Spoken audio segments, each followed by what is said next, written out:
and welcome to They Say It Takes a Village. My name is Raya. I've got 2 little boys, a full-time job, and now I'm adding amateur podcaster to the mix.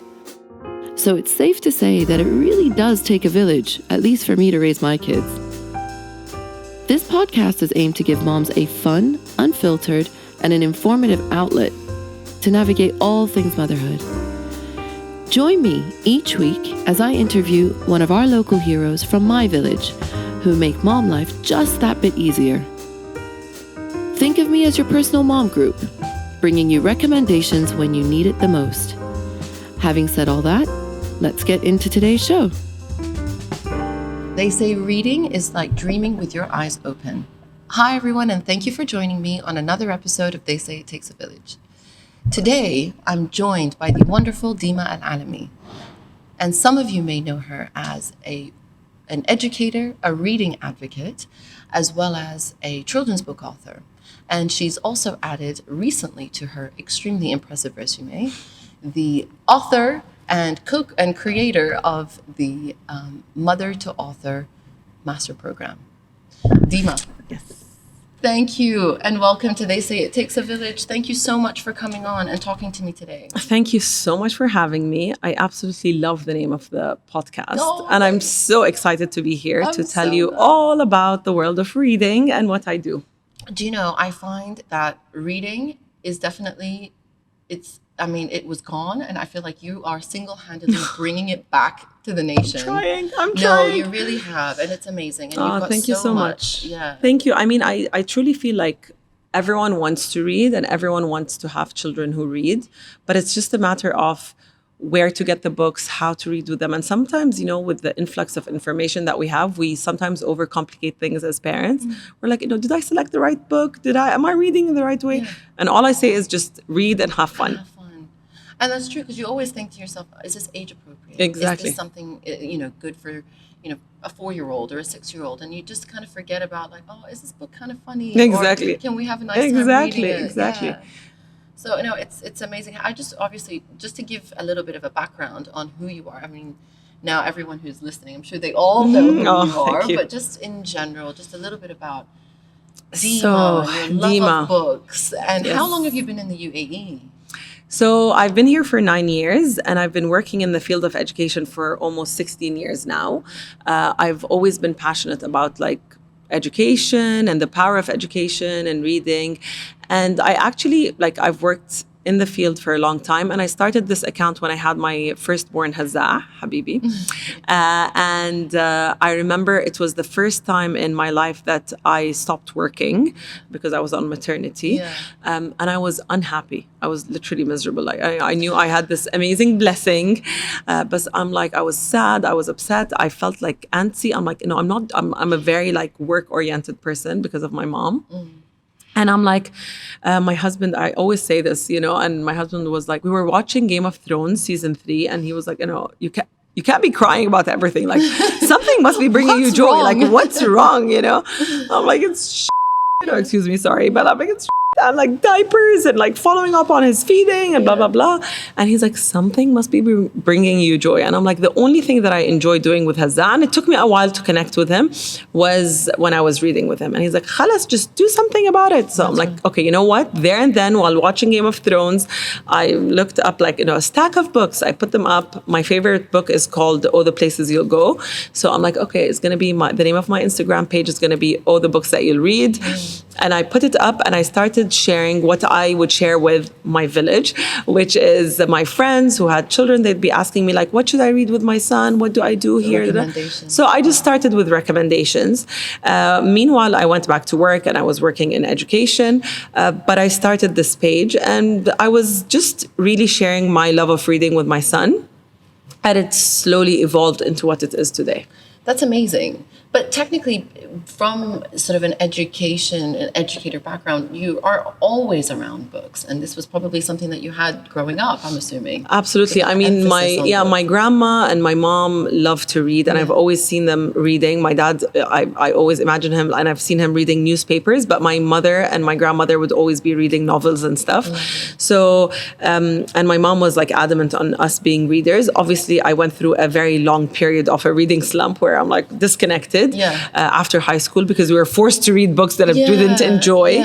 But when I went back to university, I started reading again, and I loved that. And I remember one of the most fulfilling courses that I took in university was a children's literature course, and I loved it. We had to write our own book. We had to kind of publish it. It was such a wonderful experience for me, and I always knew that I wanted to do something with books and with, like, I used to be a first grade teacher, and again I used to love looking for children's books that are amazing and then reading them with the kids. Like, it used to bring me so much joy, and I understand the power of reading. So this is how it started, and that's why I always say, like, even if you have a full-time job, even if you're busy with motherhood, and I'm not in any way underestimating how busy that is, but find that passion project of yours and do it, because it honestly, truly refuels you and energizes you to do what you need to do as a mother and, like, I don't know, an employee. I cannot agree with you more. It's one of those things that you think to yourself, like, even if you add something else to the already full plate, but it's something that you really enjoy, it doesn't feel like it's a full plate. Exactly. It feels like you're doing something for yourself, and that in itself is a really good feeling. Exactly, absolutely. So it's so wonderful that was, a little avenue or something that you've done for yourself. And it's just so funny that you hear a lot of these stories that after motherhood, you sort of delved really deep into it, Yeah. It's amazing. So many people, and I think it's just, and that's where the master program came in, like, from mother to author. It's because I sincerely feel like motherhood, and especially moms, a lot of people are like, why aren't you calling it, like, from father to author? Like, are fathers allowed, or, like, non-mothers allowed? I'm like, everyone's welcome to this program. But this program is to support mothers who want to publish their own children's books, to understand the process. Because I truly feel like motherhood, like, strengthens your sentiments towards something specific. It could be, for example, like, oh, my daughter struggled to, I don't know, drop her pacifier or whatever, stop using it. Or I saw my son struggling with friendships, or, and mothers often have very strong feelings towards that. And intuition. And this is why a lot of mothers want to write children's books, because they want to write about an experience. They may have had an autistic child or whatever it is, and the program will help take you step by step into being able to publish a best-selling book. Not publish it, but understand the steps of publishing a best-selling book. And I've noticed with every single mom I've spoken to, if they want to find the time, they will. Not to underestimate how much they have. But honestly, I admire mothers, because their ability to multitask, to manage the mental load, to find, it's so inspirational. And I honestly take so much inspiration from that. And I encourage every mother to do that thing that is only purely for her. Not for her husband, not for her kids, not for her work, but purely fulfilling for herself and her soul. I mean, it's all part of this hierarchy of needs. Exactly. You need to get to a point where you are doing things that are self-fulfilling, that make you feel good, and in whichever avenue, that aren't just your day-to-day and your job and your kids and things like that. These small little things that you carve out that make you feel more like a, sort of a fulfilled person. It's amazing. Absolutely. Yeah, it's amazing. Absolutely. I have to ask, you mentioned, I think, earlier, but what was the first book that you read to I guess, Hazza? Hazza, it was the first book I've posted is different than the first book I read with him. The first book I read with him was Oh, the Places You'll Go by Dr. Seuss. I absolutely love it. The first book I recommended on my page was Guess Who by Nina something. Oh my God, I forgot her name now. But it's such a simple book, and he loves it, and it's so cute. And I think it's just the connection that you have with a book and the reading experience that matters more than the actual book itself, Absolutely. They could potentially be like 2-3 months old, but it's just that point where you've got them on your lap going through a book, and them feeling safe and feling happy and comforted, and you can read your own novel, you can read the telephone, we don't have that anymore, but the yellow pages, for all that matters, as long as you're excited and reading it in a fun way, that's what matters. And do they have their own favorite books? I guess now. I don't know how old they're. Yes, Hazza is 5.5, almost 6 actually. Wow, it's almost the same. And Mirad is almost 3. They do. Hazza currently loves. Oh, he has so many. Hazza has so many. But A Day in the Life of a Pooh, New, and what was it? A Pooh, a New, and something else. I don't know that one. Oh, it's such a great book. It's like Okay. all comic strips with Yeah. like a day in the life of anything you can think of. A day in the life of a bee. A day in the life of your kidneys. A day in the life of every single thing you can imagine. Do you like, know, we've got one of these books, but it's almost like how things work, and it's like a flipped thing, and you read the text. I think you're talking about the Osborne one. Osborne ones, yeah. This My son one, loves one is all like comic strips. Yeah. So you'd see like a Pooh, Yeah. you know, a literal Pooh, like talking like, "Hello, this is my life today. Come with me, and I'll show you what happens to me." Da, da, da. And it takes you. It's brilliant. amazing. You have to link it. Yeah, because I'm sure I'll share it with love you. it, And yeah. Mirad is now very excited about the book. There once was an old lady who swallowed a fly. Yeah. It's a nursery rhyme, but we Yeah. have it as a book, and he loves it. Amazing, Yeah. amazing. Do you find that as they get a bit older, do they start to enjoy the same types of books or not really? I mean, could you read to them both? At the same time? I try. They fight a lot, so I'm not going to claim that. Same. Oh, we have this like ideal scenario where you're all we're sitting. and no, we're so far from that. I know. But sometimes yes, and I think it's just different how you read things. You know, every child is different, and I truly believe that. Sometimes we do read together, but it's rare. Yeah. But what's nice is I have an amazingly supportive husband who loves to read with the boys. Yeah, you sort of divide and conquer. We divide and conquer. Yeah. And I always say that I'm blessed to have someone that helps me at home, a house helper, a housekeeper, a nanny. Yeah. And if I'm unable to do bedtime, she also reads with the kids. So, and I always say the responsibility of reading shouldn't be put on the mother on her own. Absolutely. And it's the mother, the helper, the grandma, the mother-in-law, the father. Everyone should be part of this reading Absolutely. experience. To be honest, I wish somebody read to me before I went to bed. I mean, this is just, it's such a lovely thing. It's so nice. To wind down. Even now, what we started to do, and we did it quite young, that I would bring a book or something like that, even when we go out to like a restaurant. Absolutely. Or something, just to avoid Yes, the them. iPads. Yeah, the iPads, and have, to have a distraction, especially when they were a bit younger, when coloring and things like that weren't, they didn't do that or didn't enjoy it much. And I used to just constantly have got a book in the car, I've got a book in my bag, and it's just a habit that you can nurture. And the easier option is to use an iPad, but if they don't know they don't know anything other than books, they'll just be happy with books if you take them out. Yep. And of course, you just mentioned, obviously, in this massively like digitalized world now, between laptops and iPads and this basic computer that we carry around on our phone, which we can access absolutely everything and anything. Do you have like practical tips for parents just to get them a bit more excited with their kids to read? Yeah, and I think it depends on the age of the child, but number one thing is exposure. So if you come to my house, you'll find books everywhere, in the washroom, in the kitchen, in the car, in the every single place. So I think exposure is very important, and just rotating the books so that they're excited about it. That's a good one. Yeah, and because they get bored of saying the same titles over and over again. And another thing is listening to your kids. I mean, if your child is interested in space, get them more space books. Like don't try to force what you enjoy reading. Like there are so many books that I love, and I'm like, Huzzah! And he's like, boring. I don't and I'm want like, this one. Exactly. So I think really, truly like listening to what they're interested in, and also following their cues. A lot of parents are so focused on like, you have to be sitting next to me. We need to read it from like the title, the cover page until the end. That's not the case. If you feel like your son is bored of something, just stop halfway through the book. Like Go back to it. Yeah, go back to it later. Read a few pages.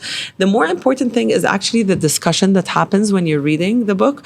So if your goal is to read the book from page 1 to page 26, then And that's fine. it. That's Yeah, it. yeah. But what's nice is asking your son or daughter, like, how did you feel about that? Did you ever go through this? You know what? At work, I felt as nervous as this character in the book, in the story, and I didn't do this and I did that. And it's just about these connections and having these conversations that I feel that they're significantly more important than finishing the book.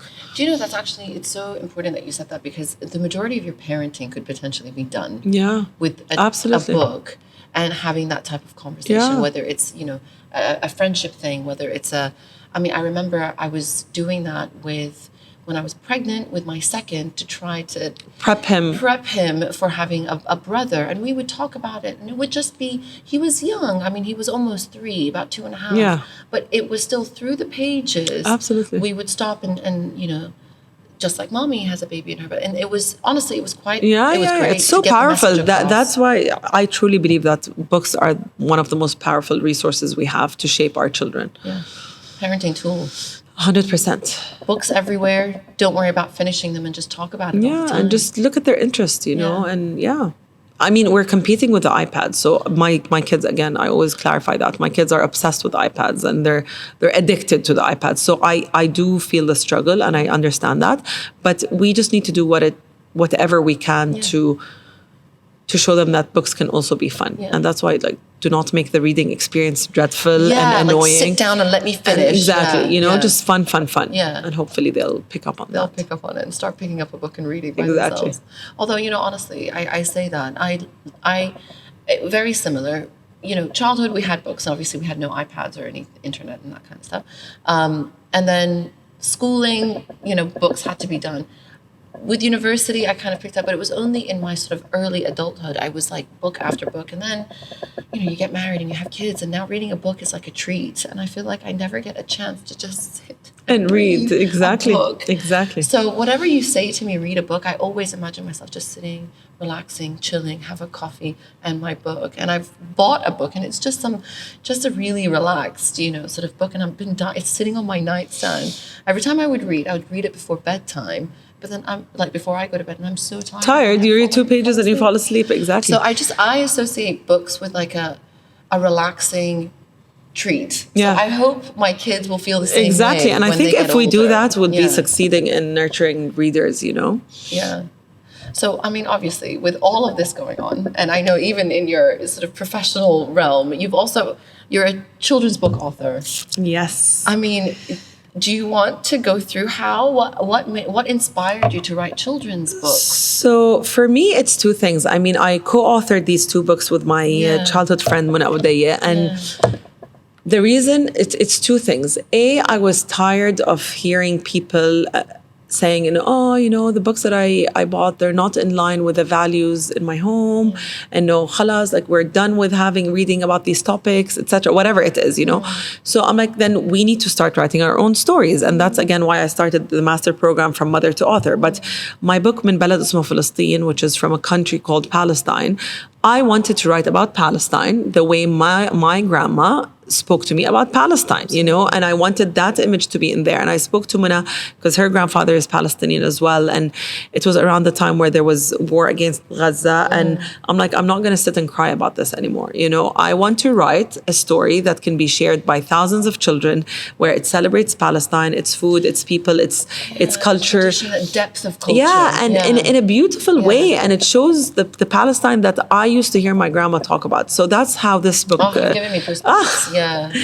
It's a lovely book. It's so dear to my heart, to be honest. And we did it in a way where we collaborated with 8 artists of Palestinian origins for them to illustrate the books, the script that's inside. So it's a wonderful celebration of Palestine, and that's why we wrote that book.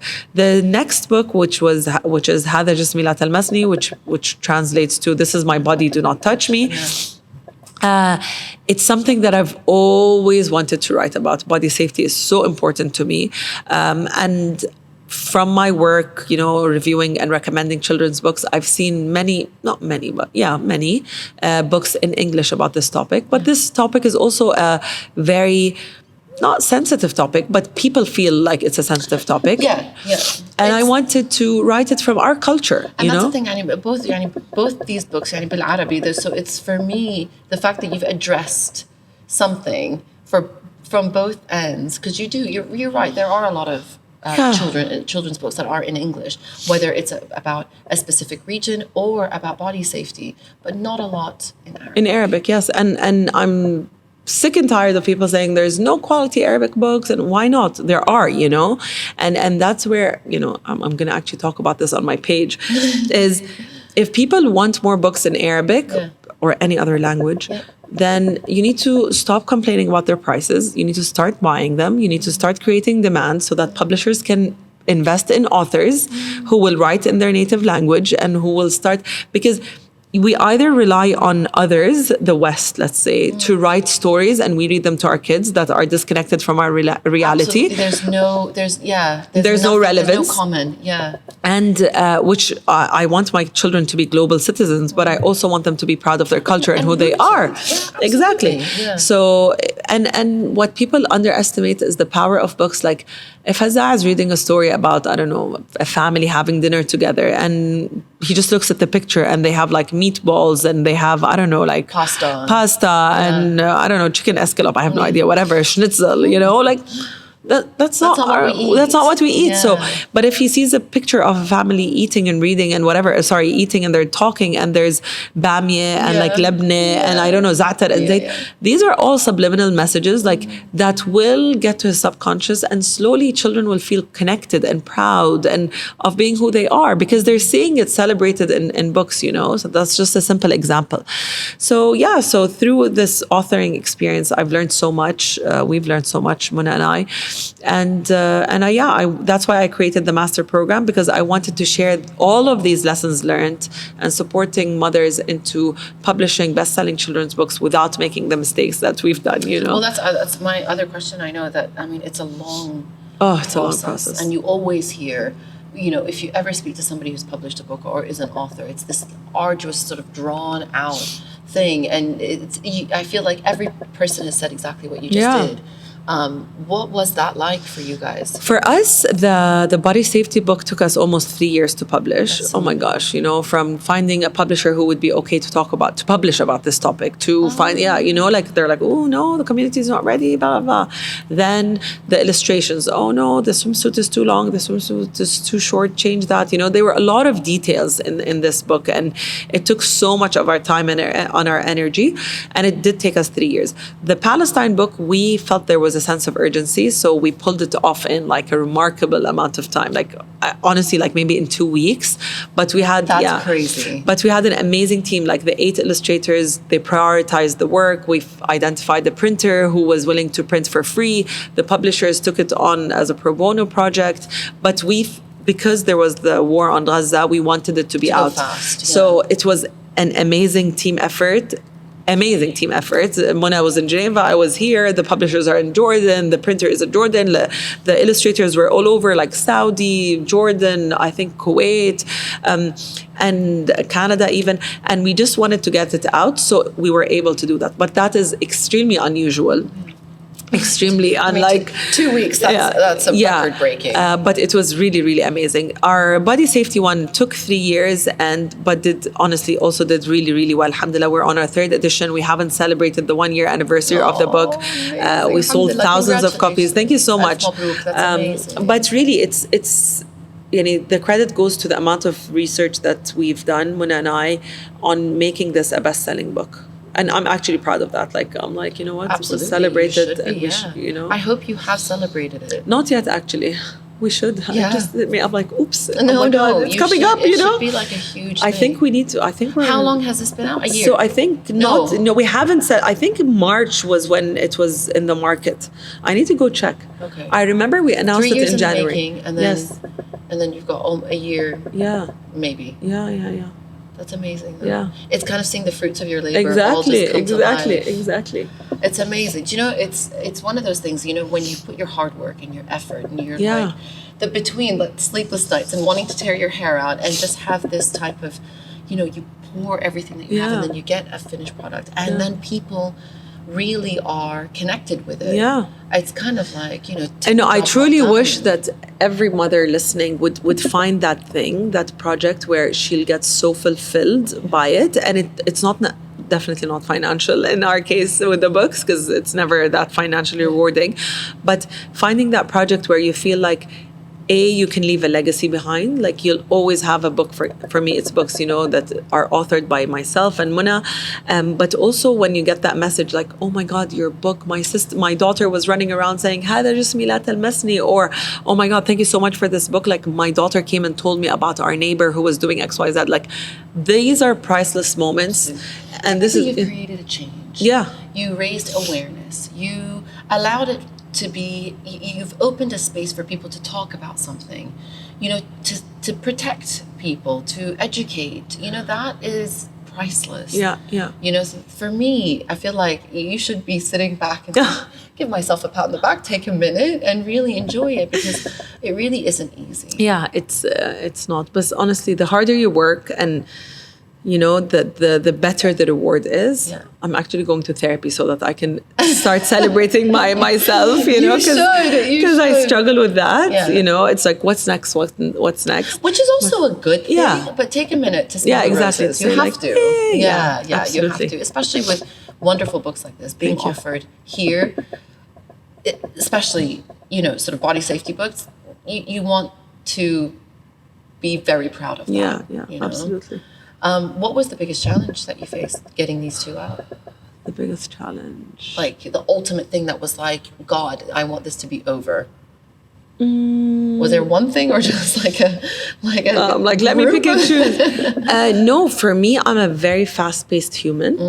And I'm like, yalla, yalla, yalla. But the process is long. A lot of people are involved in getting a book published.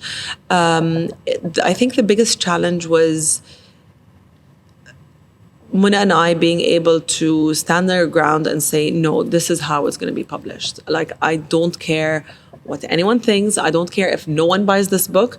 I know we're writing it in the correct way. It has been verified by sexual education experts. We are not going to compromise because the society is not ready to see a girl in a swimsuit, a little girl in a swimsuit, which is very innocent, So we really had to stand our ground and say, no, we're not changing that. No, we're not changing the illustrations, etc., or even the text. We need to talk about these things. We need to talk about them bluntly, because there are books about body safety in Arabic, but they kind of beat around the bush and they are like very metaphorical, and we did not want that. We want to talk about the private parts. We want to talk about the body safety, like the circle of trust, etc., as bluntly and openly as possible, because children need that. We owe it to our kids. So I think that was the biggest challenge, not to be influenced by the recommendations that were given. Yes. And I get it. Like, I mean, it's at the end of the day, it is quite intimidating, because you're coming from, it's you two versus somebody backed up by multiple people. Yeah, absolutely. So it takes a bit of guts to kind of stand there and be like, no, that's not the way I imagined it to be. Especially with we have amazing publishers, and Jabal Amman Publishing is amazing, and they respect us, and they gave us the space to be creative. But we also had to push a lot, and they tried to push, and they probably look at things from an impact perspective, but also financially. So they're like, no, but if you make these changes, we can sell it maybe to, I don't know, X more people, So we'd be like, no, but we want this. So this back and forth, which was actually beautiful, because it made us create a product that's amazing. But it also takes a lot of effort and you believing in your message and wanting, like, defining what you want to stand for. That's great. Yeah. That's great. It's not easy to do that. Yeah, it's not. No, it's really, really difficult. And I guess, that is. And how did you, as just a matter of putting your foot down, or how did you eventually get exactly what you wanted? We were adamant. We were like, Muna and I were on the same page. And I think a lot of people were like, oh my God, like, how can you work with someone? And it's hard. And it is hard to work with someone. Most people like fight about like, whose name should we put first and all of these details. But with Muna, I don't know, we didn't have these discussions. Were you guys super transparent? And I don't know. Actually, I don't know who's first. Okay, so Muna's name is first on both. I just noticed. Muna, we should have changed that around, but we had a bigger message, and we were extremely aligned. And even when we weren't, we had these discussions like, listen, these are my views, and she would convince me or I would convince her, and like we'd always kind of agree together and then present our idea to the publishers. Sort of discuss a it united with your front. Camp. Exactly. Your camp discussing it with the rest. I think that's important. Just to have that type of to talk about it, not to let things kind of go, unaddressed. And sometimes the conversations are a bit awkward. You've got to have them. It was definitely a growth, experience as a personal growth. But I mean, look what you've done. Alhamdulillah, no, it's happy and proud of it. Amazing. I'm so happy for you. These are incredible. Thank you. I feel. Should we do like a second edition? I don't know. Something else. Everyone's asking us to translate it, but let's see. I mean, that could be an option. Yeah. But we are considering it. We'll see. Okay, good. Keep us posted. We will, absolutely. Yeah, you'll have to. And then, of course, now let's just shift gears from mother to author. From mother to author, yeah. Honestly, I felt that there was a need. A lot of people message me on my Instagram account saying, can you recommend this book? And I always tell them, listen, you can send me the book. If I read it and it meets my expectations and what the community needs primarily, then I'd be happy to post it. Sometimes, whatever, I post for a certain amount of, financial reward, and sometimes no, if they're a startup, whatever, I try to support as many people as possible. But ultimately, whether you're going to pay me or not, I always say I have to approve of it first, and then if I think I'm going to post about it, I will tell you how much I charge. You go through. Yeah, because I'm not going to just promote it or recommend it because exactly. Yeah. So unfortunately, 98% of the cases, I don't end up recommending the book, because I read it and I'm like, it just didn't sit well with me. The language was too complicated, or the illustrations weren't great, or the printing wasn't good enough, or there's always something. And for me, the books that I recommend on my page are the best of the best. I was actually talking about that on my page. Like when I post a book about friendship, you just see the book that I recommend, but what you don't see is the literally 12 books that I've ordered. I'm like the massive amounts of books, that you read. Tried to read with my boys or with my nieces or whatever, like asking more about it, looking at every detail. And then, so you only see the best of what I believe is the best of the best. And I do that with people who send me their books. So when I noticed that, oh my God, I have all these books like piled up and I'm never going to recommend them because I don't think they're great from a scientific perspective and from a personal perspective.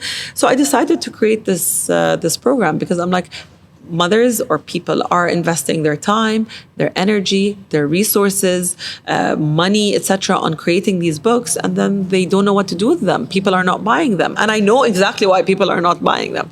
So I created this 10-week module where I create this amazing cohort or community. I actually interview people before I accept them on the program because it takes a certain set of people to be able to publish. It's not everyone. I don't think publishing is for everyone. I don't think everyone can write a children's book. I think you have to have a strong message, but also the willingness to be patient, to fight, to, when we got our book in Kinokuniya bookstore, which was a dream for me, like I've went there a million times. I've emailed them a million times. I tried to network out exactly. You got it, And we have an amazing publisher who they have a great distributor, but still, no one's going to advocate for your book more than yourself. Absolutely. So this program is 10 weeks and it's built on 3 pillars, like the belief pillar, the develop pillar, and the execute pillar. And the belief pillar is so important because a lot of those people come in, we're like, oh, but I'm not an author. Oh, but I don't have a bachelor's in Arabic language, or oh, I don't have a master's in children's literature. And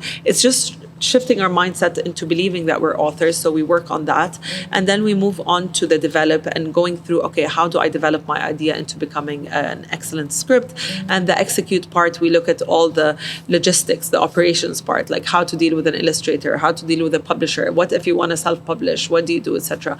And I give you an opportunity to send me your script. I give you personalized feedback on it. So it's a lovely, lovely program. Like this is cohort 2. I love cohort 1 and I love cohort 2. But cohort 1, we're still connected on WhatsApp. Amazing. I follow their developments, what they're doing, etc. So it's great. And in terms of your modules, for example, did you sit down and carefully think about what I need to do and how? Absolutely. How did you come up with it? So it came up from 3 inputs. My experience in publishing books. So I went through what were the biggest challenges, and they turned into modules. 2, my experience as a teacher, as an educator. What makes an excellent children's books? What are the features that we have to have in the book? And then I kind of unpack them into modules. And 3, as a mother who reads a lot with her kids and my page. It's so nice that you've got all these perspectives. Yeah, and I know, it's a science. A best-selling children's book I can have a scientific research on why it's a best-selling children's book. A formula. Yes, a formula. And it's, there is a formula, and there's also this X factor that you can't necessarily, put into words. And that's why I have these interviews with the mothers, because I feel like if you have that, I think you have the equation. It's so interesting. Yeah. You know, you think it doesn't come just like that. You write a couple of words and have a No. nice illustration and that's a book. No. It doesn't, No. there's so much that goes behind it. Yeah, absolutely. And it's that also, you know, it's true. It's to have that expert. There's a lot of books around, but Yeah. to have a best-selling one, I think that's a differentiator. Exactly. And ultimately, we need to take more control over the literature that our children read. You know, we need to transform that, and we need to have more books, whether in English or in Arabic, authored by Arab authors. And I think that's extremely important because as a culture, we are, you know, reading and literacy is embedded in who we are, you know, and our poetry, our, you know, religion, whatever, whether it's Islam, Christianity, whatever it is, you know, language and words are so powerful and important in our culture. So just out of curiosity, so let's say cohort 1, do you have any upcoming sort of authors that are... So there are 2 who already sent their scripts to publishers. Amazing. There's one who already owns a publishing house, so she's publishing her book. And I'm so excited to see them. Amazing. And I think like we'll your graduates, see. Yeah, you know? and oh my God, I can't wait to recommend, obviously for free, but I can't wait to recommend their books on my page because I've read the scripts and I've connected with all the scripts and I think they're great. Yeah. So I'm super excited about that. Oh, brilliant. Yeah. That's amazing. Yeah. And when does cohort 2 start? So cohort 2 started. Started. Tonight at 8:45 p.m. we have module 3, which is exciting. Yeah. Do you do it in person or online? Online. We have people from all over the world a part of it, and we do it in the evening because I want mothers to be able to join. So, you know, sort of 7:30. Exactly. Before 7:30 is a disaster. Exactly. Yeah. And everyone knows the dates, the 10 weeks, so that they can block their calendars, get their husbands more involved on those days. Like I need my 1 hour and a half, you know, no excuses. So it's an exciting program. That's I love really it. nice. You make it easy for them as well. And it's not like this hours and hours, an hour and a half. Yeah, hour and a half. Yes, you get an assignment, you do it. It's doable. Yeah. Oh, God, I'm going to sign up. Yeah, yalla. Cohort 3. Yes, I'll sign up for it. Yeah. What's your ultimate goal? Well, I mean, where can you see, you know, sort of, let's say from mother to author, in your mind, how big do you want it to be? Like, what do you want to achieve? Just churn out best-selling authors out of this region? Honestly, I truly just want to transform the Arabic literature out there for children. I want to start walking into bookstores and find best-selling children's books in Arabic where there's a demand for it and people are buying it and people stopping to complain and, oh, it's an expensive book. Like, I don't care, you know, it's that a was good my book. other question before I forget. So do you do the modules in Arabic or English? English. English. Yeah. And then they have the opportunity to write it in Arabic. or any other language. Or any other language. Choice. The only thing is I can only feedback on Arabic script English. or English script, but I don't speak French or Spanish or whatever. Yeah. So that's the only thing. But the dream is to impact or to influence the landscape when it comes to Arabic literature. I think you will. Inshallah. Sooner. I'm trying. No, you are. You're trying. Trying is an, you know, an understatement. You're doing it. Inshallah. Yeah. Really, it's amazing. And the thing is, it's not an intimidating way. I don't know. I feel like you really connect with the people, even whether it's on your Instagram page or every other aspect that you're doing it. You're connecting with the person and making them realize, oh yeah, that's actually really good. There's so many times where I'm like, yep, I need to save this because I need to go back and actually read that book. Or and I think it's not intimidating. Because honestly, like I've done an Instagram cleanse, you know, and I feel like, you know, I can only appear on my Instagram page the way I am as a human being. Yeah. You know, like I'm wearing sweatpants, like, you know, so that's my truth and that's who I am, and that works for some people and it doesn't work for other people, which is completely fine. But what I can guarantee on my page is that it will 100% only be what I believe in. So, for example, I'm obsessed with Nutella, and I'm like, oh my God, my dream! I want them to collaborate with me, like, dream, please, you know? Oh my God, I love Nutella. You know, if I could paint you the ultimate picture, I've got my book, I've got a coffee, a jar of Nutella, and a spoon. You know, if you want biscuits here and there, but I'm happy with the spoon. What is it with Nutella? Oh my God, I have no idea. Yeah. I love that thing. And I was telling my husband, like, oh my God, like, I would love if they notice me, you know. Did and they? it was, alhamdulillah, they did actually, because I took Nutella to Amr Diab concert and I'm like, I took a picture with Nutella. that's Anyways, so funny. I have the best community. They started tagging them and stuff. Amazing. But my husband was like, but Deema, you can't collaborate with Nutella because, like, you know, it's against, like, you're all about kids. I'm like, listen, this page is me. I love Nutella. People can get the choice. They have the choice if they want to feed their kids or not. But for me, that's something I connect with. So for me on my page, it's 100% what is true to me, and it might not work for you. But if you're on my part of my community, you can be sure that I will always be honest. It will be 100% Deema, whether you Deema. like it or you don't. Exactly. I love it. Yeah, 100%.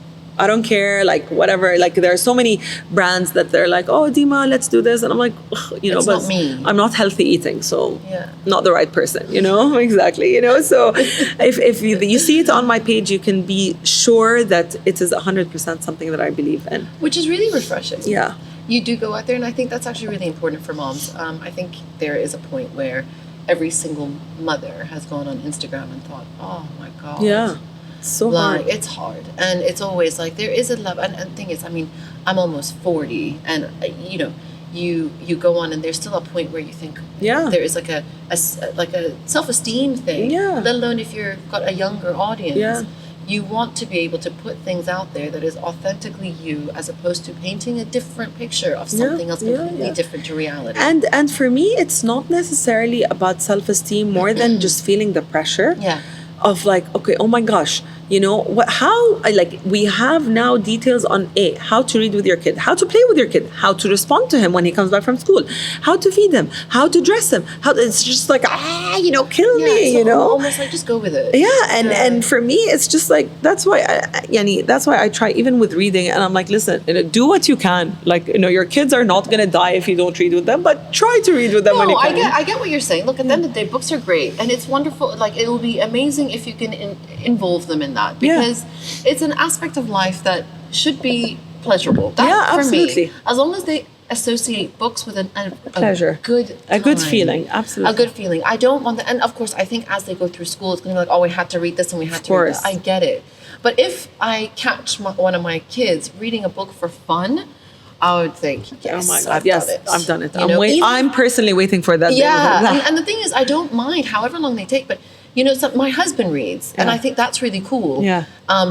You know, so he does get through books and things like that. So they see him reading. That's good. They see me reading. That's good. We don't force it down their throat. Yeah. But like, for example, school, I mean, he's only 5. First school, like, it's still being able to read. Yeah, so I bring up the, you know, cat sat on the mat kind of thing. Yeah. So I'm not seeing him saying, no, I don't want to do that. Yeah. So I'm taking that as all positive. All positive, and you should always remember that every day, especially with our kids when they're emergent readers and they're starting to read the cats deciphering words. Yeah. So there's time for that where they're practicing reading, but also there's a time where you're reading and Just it's fun silly. and you're not being annoying with like, yalla, decipher this word. What is this? Read it fluently, you know? So keeping that balance so that they're still excited about reading. Yeah, no, it's good. And that's the thing. Take the pressure off, but have fun with it. Yeah, exactly. So let's say I'm going to sign up for From Mother to Author. What can I expect? So what Aside you can from the initial...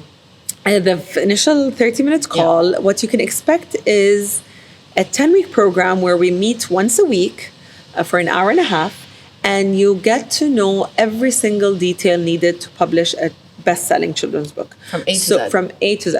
From the idea, from believing in yourself, to the idea, how to turn that into a script, from the language that you use, from the character development, to basically the illustrator, how to identify the illustrator, which publishers to reach out to. Do you want to go through a traditional publishing route, or do you want to go through a self-publishing approach, you know? So you go through that, how to create focus groups to give you feedback on your scripts, etc. So every single thing, how do contracts look like? What kind of payments do publishers offer, etc. So we go through all of that, and by the end of the program, I can guarantee that you would know everything you need to know to be able to publish your own book. So you've given them the tools, and it's almost just a matter of just go ahead and be creative. Do it. Exactly. Yeah. Exactly. That's amazing. Yeah. I like it. I really enjoy it. I'm proud of that program. You should be. Yeah. You should be. How do you manage, just out of curiosity, complete side question, with all of that's going on, and the 2 kids, and the book, and the master program, and now your episodes on Shahid? Yeah, exactly. What is going on? How do you do it? Do you have Deema time? And what does that look like? Oh my gosh, do I have Deema time? Listen, honestly, my role model is my mother, and she's a mama. Like we're 5 siblings, and she's a doctor, and she worked all her life. And I think it's just I either inherited it or I learned from her. But she thrives on to-do lists, and for me, it's so fulfilling to be working on many projects and feeling that sense of like I've done this. But I'm thinking, what's Deema time? What's your most relaxing part of the day or week or month, or what do you like doing the most? Massages. Yeah, I love that. Oh gosh, for me, I get them in the evening when no one needs me anymore. Yes, absolutely. Yeah. And my yoga. Okay, that's good. I do yoga. Yeah. I do yoga twice a week. I'm working out now, going to the gym. Yeah. So funny, all the PTs were like, what do you want? Weight loss, toning? I'm like, no. I just want to freaking release some energy. I don't care. Good. I just want to go and the disconnect. endorphins, Exactly. yeah. And that's it. But I do feel like you need that time with yourself, and honestly, spending time with my husband, going on date nights, I love that, me too. I truly love that. And I Yeah. think it's so important to do. And I think people have asked you, can dads join Mother to Author? Yes, dads, anyone. I had a father in the first cohort. I had someone who wasn't a mother; she was a teacher. Okay. So anyone is welcome. That's actually another Yeah, question. anyone People who is just welcome. want to publish. Yeah, anyone. But my community, I wouldn't be here if it wasn't for my community. My community is primarily mothers. I absolutely love them, and I will forever create content for them, whether it's programs, whether it's services. But my goal is to serve this amazing community that I have, and that's why they've earned that program from Mother to Author. And if anyone else wants to join, ahla wa sahla, 100%. But yeah. Brilliant. That's amazing. And then obviously, do you have sort of, let's say, your top 3, because we talked about top 3 tips about kids being excited to read, then just high level top 3 advice or pieces of advice for anyone who wants to publish or write a book, a children's book? High level. Do your research. Okay.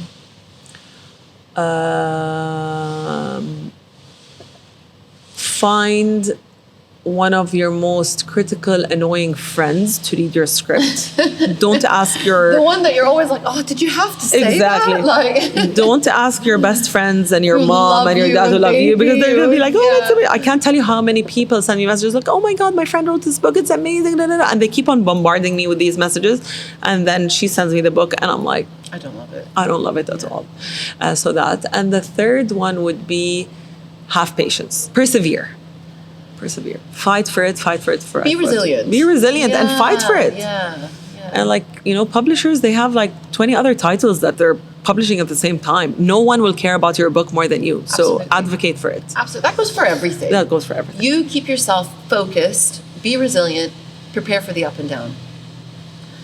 Deema Al Alami. Yes. So what is your, I feel like it's like a proper interview. What is your 5-year? What does Deema look like in 5 years? For the first time in my life, I don't know. I that's just left my full-time job in a corporate world, so almost a year ago. But this year, the theme of this year is exploration. I'm just gonna say yes to everything. I've never done this before. I've never committed 100% to my Instagram account and my page and my community. So I'm really gonna listen to what my community wants me to do, and I'm gonna say yes to basically everything. That's amazing. Yeah, that's amazing. I truly want to try and do that, and I don't know where that's going to take me. I have no idea. But the fact that apparently they say that it's the positivity of saying yes will always, because you put it out there and it's a super, being a yes person as opposed to be a no person, that aura of positivity will always lead to better opportunity, that whole I hope. So I'll take that. Move. So It's a that's great exactly move. So that's keep it up. Yeah, that's my approach hopefully for this amazing. year. Well, we can't. I'm constantly following Thank you and so getting much. the book recommendations, and I absolutely love everything Thank that you you're so doing. much. I think it's so important, and you know, it's, you have fun with it, and like I said, it's relatable. It's not something that's super intimidating. You're not saying Thank you. have to do this and that's what. You know. I'm so glad you don't get that vibe from my page, because that's not what I intend to do at all. It's not intimidating whatsoever. It's fun. Sometimes it's funny. Like I catch moments where I'm like lolling to myself, which is really it's very endearing, and Thank you. I absolutely love it. Thank you. Obviously, to end an interview, I start it with a little quote, and I want to end it with a quote from my incredible guests. Thank you. And I'll take my dad's quote. He's been telling me this quote since I was very, very young. And actually, on my way here, I was on the phone with him, and he said the same quote. And he's like, "You've got to fight to win," and I truly believe that. In everything. Everything. Everything. Especially us women and mothers, and we truly have to fight to win. It's so true. It's so funny. I find that as mothers, you've got so much more ability to. You've got way more responsibility, but you've got the ability to juggle. So that's strength for me. Being a mom, I feel like looking at myself as a mother and looking at myself as a non-parent, I'm way stronger, way more resilient, way more powerful, but I'm fighting way harder. Yeah, absolutely. You know, and it's just... I wish we didn't have to fight to win, but we do have to fight to win. And we all have to. Yeah. Deema, the last question is, if people want to connect with you in terms of the course or the master program, they just follow my page, which is Deema Al Alami. It's at DEEMA_AL_ALAMI, and they can just DM me. There's a link there, and they'll know more details about it. Yes. And I'll obviously link everything there so they can just click on to Perfect. it as well. Thank you. Thank you so much. It was lovely. Thank you so much. Oh my God, thank you for coming on. This was so much fun, and it's just so inspirational. Thank you so much. Grateful. I know you've got so much going on, so to carve out this afternoon, No, I'm honored to be here. Thank you so much. Thank you. Thank you. Thank you for listening to They Say It Takes a Village. I hope you enjoyed today's episode. I look forward to bringing you another one next week. Don't forget, please subscribe, rate, and review so I can reach and help even more parents. And if you've got a topic that you'd like me to cover, please head over to my Instagram page, ittakesavillage.me, and drop me a line.